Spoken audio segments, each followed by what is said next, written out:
Pernah nggak lo ketemu motor yang nggak terlalu wah di atas kertas, tapi justru paling gampang ditemuin sampai sekarang? Motor ini bukan yang paling kuat, bukan juga yang paling canggih, tapi dia konsisten banget jagain nama race replika. Nah, ini cerita tentang Suzuki GSX-R 400R, motor klasik 400 cc yang sering dibilang underrated. Tapi justru itulah yang bikin dia spesial. Mau tahu gimana ceritanya? Yo, kita bacotin.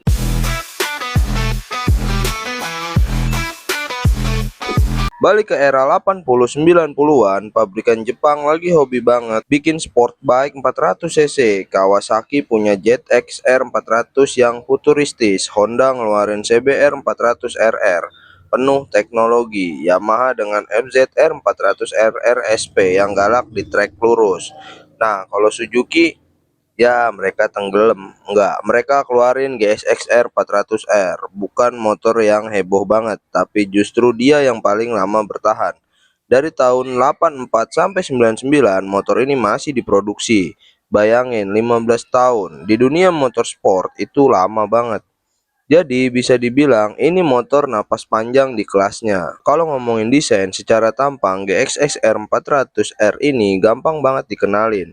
Kalau tiga kompetitor lain pakai frame twin spar aluminium yang gede-gede itu, Suzuki malah pakai frame L-shape. Gayanya mirip banget sama kakaknya GSX-R 600 dan GSX-R 1100. Jadi dari jauh aja udah kelihatan kalau ini keluarga GSX-R. Lampunya juga khas, dua reflektor bulat tapi dibikin sporty. Banyak orang yang kalau lihat sekilas langsung bisa nebak, oh itu GSX-R 400. Yang bikin Suzuki ini menarik, part standarnya aja udah kayak motor balap, padahal bukan versi SP loh. Suspensi depannya udah pakai upside down, bisa diatur preload. Belakangnya pakai monoshock lengkap dengan gas kanister. Kalau ngomongin rem depan, dia udah pakai kaliper 4 piston, bahkan ada steering damper sama tuas kopling dan rem yang bisa disetting alias adjustable. Buat motor 400 cc di era itu, fitur kayak gini udah wah banget. Kenapa dibikin segitunya? Karena generasi sebelumnya punya masalah handling sama pengereman, jadi Suzuki belajar. Dan di versi R ini mereka upgrade habis-habisan biar lebih stabil. Kalau ngelirik mesin, GXX-R 400 dibekelin mesin 398 cc inline 4 DOHC 16 klep liquid cooled, khas banget Suzuki dengan teknologi TSCC alias Twin Wheel Combustion Chamber. Buat yang nggak tahu, nanti gue bikin video khusus yang bahas TSCC. Makanya subscribe biar nggak ketinggalan. Hehe, lanjut. Uniknya, selama 15 tahun masa produksinya, Suzuki sampai 4 kali ganti mesin buat ngejar performa. Tenaganya sebenarnya bisa tembus 59 horsepower di 12.500 rpm, tapi gara-gara regulasi Jepang akhirnya disunat jadi cuma 53 horsepower. Torsinya ada di 40 Nm di 10.000 rpm. Sayang sih ya, kalau nggak ada aturan itu, mungkin duel motor 400 cc Jepang bisa lebih brutal lagi kayak kelas superbike-nya. Tapi nih, ada beberapa fakta menarik juga. Suzuki sempat bikin versi touringnya dari GSX-R 400 ini.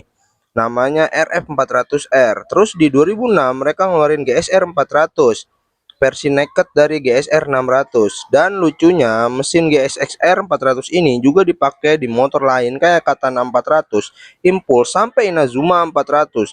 Jadi sebenarnya satu basis mesin ini diperah habis-habisan sama Suzuki.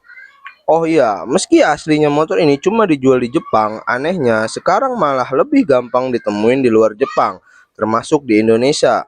Banyak juga bro yang punya GSX-R 400R di sini. Entah masuknya gimana, ya paling lewat orang dalam.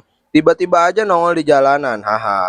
Jelas kan pakai orang dalam. Untuk harganya di tahun 93, motor ini dibanderol di harga 739.000 yen atau kalau dirupiahin sekitar 92 jutaan.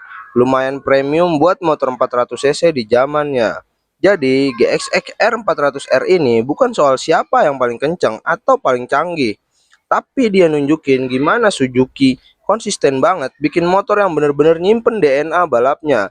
Dan sampai sekarang dia masih jadi salah satu motor 400 cc klasik yang paling gampang ditemuin di luar Jepang. Konsistensi itu bro yang bikin GSX-R 400R jadi legenda dengan cara yang beda. Gimana menurut lo, GSX-R 400R ini underrated atau malah hidden gem? Tulis pendapat lo di komentar ya. Dan jangan lupa klik tombol subscribe sama aktifin loncengnya, karena masih banyak cerita motor klasik lain yang bakal gua kulik. Dari yang underrated sampai yang jadi legenda. Share video ini ke temen lo yang pakai NMAX tapi berasa naik moge. Bye.